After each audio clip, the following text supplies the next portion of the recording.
The director Kevin Costner says defines success. He's a really gifted filmmaker.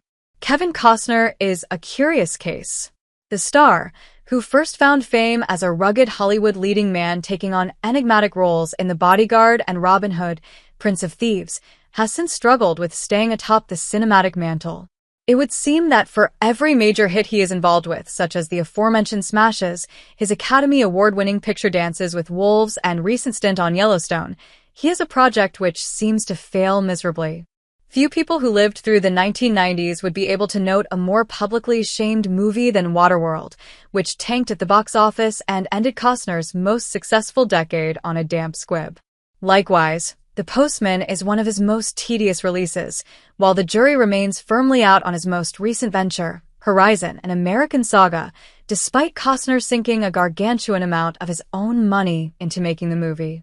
His failures have often been on a grand scale, but almost always on his own terms. Costner has charisma and talent that cannot be denied. But what he holds in gruff charm, he seemingly loses in the ability to remain consistent. It's something he has always pursued, and what one of his favorite directors of all time has in spades. Steven Spielberg remains an outlier in the world of cinema. He is seemingly as beloved by box offices as he is by critics. While there can be no doubt that the majority of his movies find themselves floating in the mainstream, he has rarely delivered a movie so ghastly it has jeopardized his career. Instead, his filmography contains cult classics, family-friendly smash hits, and booming blockbusters. For Costner, Spielberg has it all. During an interview with Tim Ferriss, Costner said that he is the one man who defines successful for him. The actor-director was quick in his response. The first person, I think, Steven Spielberg is really successful, you know? Though he does name-check Thomas Jefferson, Bill Gates, and Jeff Bezos, Costner continues.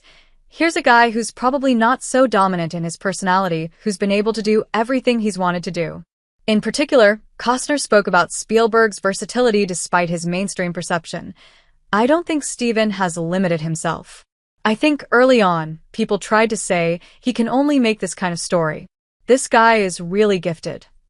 Having stepped behind the camera, Costner is more well-placed than most to offer up a succinct view of what it takes to succeed in the industry, and for him, Spielberg operates as one of the best and broadest movie makers. He's a really gifted filmmaker, and I think he has challenged almost all genres. He really has. From Sugarland Express to Minority Report and these different things, besides the obvious ones that really changed the way people look at film. Jaws and E.T. and Close Encounters were giant movies, and I think he has really bounced around. I think he's been incredibly successful. There is a strong case that, in the world of cinema, there are few directors who have had as many hits as Spielberg, and for a patchy performer like Costner, that level of consistency is something he can only dream of. Costner has tasted defeat and victory in equal measure, but for him, the real sense of winning is being able to do what you want, and with that in mind, Costner might well be the most successful of all.